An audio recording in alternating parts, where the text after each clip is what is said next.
أعوذ بالله من الشيطان الرجيم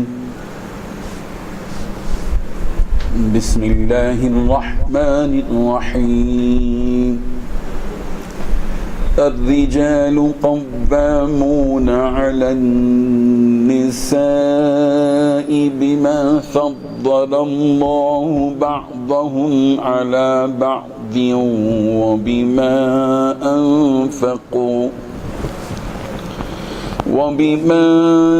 أنفقوا من أموالهم فالصالحات قانتات حافظات للغيب بما حفظ الله واللاتي تخافون نشوزهن فعظوهن واهجروهن في المضاجع واضربوهن فإن أطعنكم فلا تبغوا عليهن سبيلا إن الله كان عليا كبيرا صدق الله العظيم. حاضرین و ناظرین، یہ درس نمبر 347 ہے. سورہ نساء کی آیت نمبر 34 کی تلاوت کی گئی.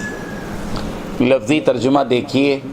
الرجال مرد، قوامون حاکم ہیں، علی النساء عورتوں پر، بما بسبب اس کے کہ جو فضل اللہ اللہ نے فضیلت دی، بعضہم ان میں سے بعض کو، علی بعض پر، وہ بما اور بسبب اس کے جو انفقوا وہ خرچ کرتے ہیں، من اموالہم اپنے مالوں سے.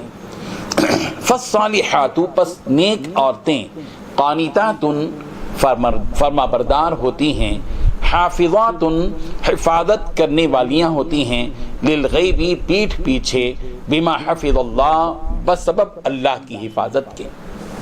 واللاتی اور وہ عورتیں جو تخافون تم ڈرتے ہو، نشوزہن ان کی سرکشی کی، تو فعظوہن تو ان کو تم نصیحت کرو، واہجروہن اور انہیں الگ کر دو، فی المضاجع خواب گاہوں میں، واضربوہن اور انہیں مارو. فإن اطعنکم پھر اگر وہ اطاعت کریں تو فلا تبغوا علیہن سبیلا تو ان کو ستانے کی کوئی راہ تلاش مت کرو. ان اللہ کان علیا کبیرا بے شک اللہ تبارک و تعالی نہایت بلند بہت بڑا ہے. ترجمہ یوں ہے، مرد عورتوں پر حاکم ہیں اس لیے کہ اللہ نے بعض کو بعض پر فضیلت بخشی ہے، اور اس لیے بھی کہ مرد اپنا مال خرچ کرتے ہیں. تو جو نیک بیویاں ہیں وہ فرما بردار ہوتی ہیں اور ان کی پیٹھ پیچھے اللہ کی حفاظت میں مال و آبرو کی خبرداری کرتی ہیں. اور جن عورتوں کی نسبت تمہیں معلوم ہو کہ سرکشی اور بدخوئی کرنے لگی ہیں تو پہلے ان کو زبانی سمجھاؤ، اگر نہ سمجھیں تو پھر ان کے ساتھ سونا ترک کر دو، اگر اس پر بھی باز نہ آئیں تو زد و کوب کرو، پھر اگر تمہارا کہنا مان لیں تو پھر ان کو ایذا دینے کا کوئی بہانہ مت ڈھونڈو، بے شک اللہ بہت اونچا ہے، بڑا ہے. بزرگان محترم، اس آیت میں اللہ تبارک و تعالیٰ نے 7 باتیں بتلائی ہیں. پہلی بات، مرد عورتوں کے نگران ہیں. دوسری بات، اس لیے کہ اللہ نے ان میں سے ایک کو دوسرے پر فضیلت دی ہے. تیسری بات، اور اس لیے بھی کہ مردوں نے اپنے مال خرچ کیے ہیں. چوتھی بات، نیک عورتیں فرما بردار ہوتی ہیں اور مرد کی غیر موجودگی میں اللہ کی دی ہوئی حفاظت سے اپنے شوہر کے حقوق کی حفاظت کرتی ہیں.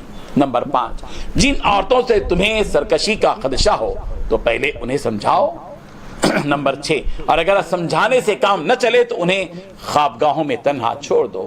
7ویں بات یہ کہ اور اگر خوابگاہوں میں تنہا چھوڑنے سے کام نہ چلے تو انہیں مار بھی سکتے ہو. پوری تفصیل آپ کے سامنے آ چکی ہے.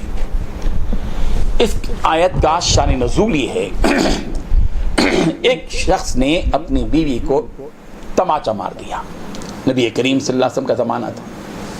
वो औरत नबी करीम सल्लल्लाहु अलैहि वसल्लम की खिदमत में आई और अपने शौहर की शिकायत की। रसूल करीम सल्लल्लाहु अलैहि वसल्लम ने फरमाया कि क़िसास होगा, यानी बदला होगा। अगर शौहर ने मारा है अपनी बीवी को तो बदला होगा, बीवी भी शौहर को मारेगी, तमाचा मारेगी। आप सल्लल्लाहु अलैहि वसल्लम ने कहा, लेकिन इतने ही में ये आयत नासिल हुई कि अर्रिजालु क़व्वामूना अलन निसा, मर्द औरतों के निगरान हैं। इसके बाद औरतों की सरकशी पर तरबियत की तरतीब बतलाई गई कि पहले तो ऐसी औरतें जो सरकशी करें, उनको चाहिए कि पहले उन शौहरों को चाहिए कि प्यार और मोहब्बत से उन्हें समझाएं कि भाई सरकशी क्यों कर रही हो, छोड़ो, मोहब्बत से प्यार से समझा दें। और अगर समझाने पर भी रवैया तब्दील ना हो तो ऐसी सूरत में अपनी बीवी को उसके बस बिस्तर पर तन्हा छोड़ दो। अगर इस पर भी इसका रवैया वही रहा तो ऐसी सूरत में उसको एतदाल को मलहूज रखते हुए मारने की गुंजाइश भी दी गई। इस आयत के नाजिल होने के बाद नबी करीम सल्लल्लाहु अलैहि वसल्लम ने इरशाद फरमाया कि हमने एक बात का इरादा किया कि बदला दिलाने का, लेकिन अल्लाह ताला ने दूसरी बात का इरादा फरमाया। यहाँ एक बात और भी है कि इस आयत में मर्दों के औरतों पर हाकिम, निगरान और जिम्मेदार होने की बात कही गई है। हाकिम का मतलब जालिम नहीं है, गलत फहमी का शिकार मर्द ना हो।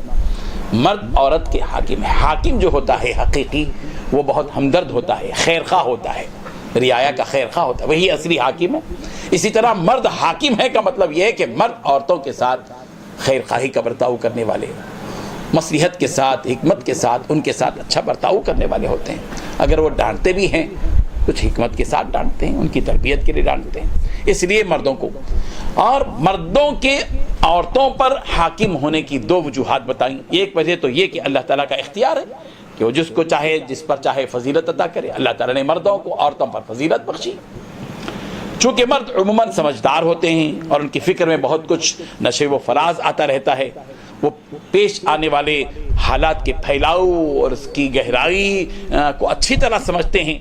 और मर्दों के मुकाबले में औरतें नाक़िसुल अक्ल होती हैं, जिसकी वजाहत खुद नबी करीम हज़रत मोहम्मद रसूलुल्लाह सल्लल्लाहु अलैहि वसल्लम ने इरशाद फरमाया कि नाक़िसातुल अक्ल व दीन, दीन और अक्ल में दीन के एतबार से वो नाक़िस होती हैं।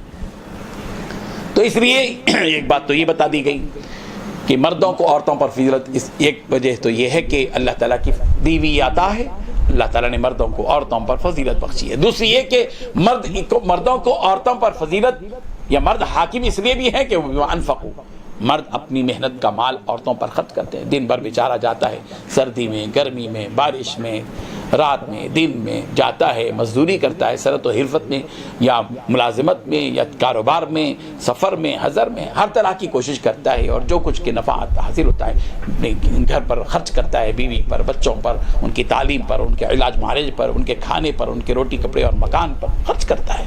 इसलिए भी मर्द को औरत पर फजीलत हासिल है। और यहाँ एक बात ये भी बता दी गई, बहुत काबिल गौर बात ये भी है कि मर्द को ये देखना नहीं चाहिए कि औरत के अंदर खराबियाँ क्या हैं। इस बात पर गौर करना चाहिए कि नेक औरतें जो होती हैं उनकी एक सिफत ये होती है कि वो फर्माबरदार होती हैं, फर्माबरदारी की सिफत नहीं होती है। हम देखते हैं औरत फर्माबरदार होती है, इक्का दुक्का वाक़यात होते हैं नाफरमानी के, वो अलग चीज़ है, लेकिन उमूमन अल्हम्दुलिल्लाह हिंदुस्तानी हमारा कल्चर भी, इस्लामी कल्चर भी यही रहा कि उसमें फर्माबरदारी के जज्बात होते हैं, औरत मर्द की फर्माबरदारी करती है। और दूसरी चीज़ ये होती है कि मर्द के गायब आने में औरत अपनी इफ़्फ़त और इस्मत की हिफाजत करती है, बच्चों की खिदमत करती है, उसके माल की हिफाजत करती है। इसलिए अब रही बात है कि जो औरतें सरकश होती हैं, ज़िद्दी होती हैं, बाज़ जगह हो जाता है, आदमी की किस्मत है, बाद मरतबा उसको ऐसी कोई बीवी ऐसी मिल जाती है जो सरकश होती है, हमेशा ज़िद, झगड़ालूपन, सरकशी, नाफरमानी। तो ऐसी सूरत में एक तरतीब कुरान मजीद ने बताई है कि सबसे पहले ये कि मर्द को चाहिए कि अपनी औरत को समझाए हिकमत के साथ और मोहब्बत के अंदाज में, हमदर्दी के अंदाज में, खैर खाही के लहजे में अपनी औरत को समझाए। पहले समझाए, फ़ईदूहुन, नसीहत पहले करें, ये नहीं कि पहले मारना शुरू करें, पहले नसीहत। ترتیب بتائی. پھر سمجھانے پر بھی وہ نہ سمجھے تو بعد میں کہا گیا کہ ان کو جو ہے ان کو اپنی بستروں پر الگ چھوڑ دو، تنہا 2-4 دن 5 دن 6 دن اپنے بستر پر، تاکہ اس کو احساس ہو تنہائی کا، اور پھر وہ اس کو اپنی تنہائی میں سوچنے کا موقع ملے گا. جب رات گزرے گی پوری تو اس کو سوچنے کا موقع ملے گا، پھر وہ جو ہے ارادہ بدلے گی اور پھر فرمانبرداری کی طرف آئے گی. اور بستر الگ کرنے کے باوجود بھی وہ سرکشی نہ چھوڑے تو تیسرے مرحلے میں کہا گیا کہ اعتدال کے ساتھ کچھ مار سکتے ہو. مارنے کا مطلب ظالمانہ مار نہیں ہے، تنبیہانہ مار، تنبیہ والا مار اور ظالمانہ مار، ظلم والا مار، اس میں بڑا فرق ہوتا ہے. غصہ اتارنے کے لیے مارنا نہیں ہے، یہ بات ذہن میں رکھیں. مارنا جو ہوتا ہے وہ بالکل تنبیہ کے طور پر، کہ اس سے کہ اس کو سمجھ آ جائے اور اس مار کی وجہ سے تھوڑے سے اس کے اندر یہ آ جائے کہ ارے میرا اگر میں ایسا کروں گی تو شوہر مجھے مار بھی سکتا ہے، تو وہ جو ہے الرٹ ہو جاتی ہے اور چوکنا اور باخبر ہو جاتی ہے اور اپنے آپ کو بدلنے کی کوشش کرتی ہے. بہرحال یہ اہم باتیں بتائی گئیں. اللہ تعالیٰ عمل کی توفیق عطا فرمائے. وآخر دعوانا ان الحمد للہ رب العالمین. لا إله إلا الله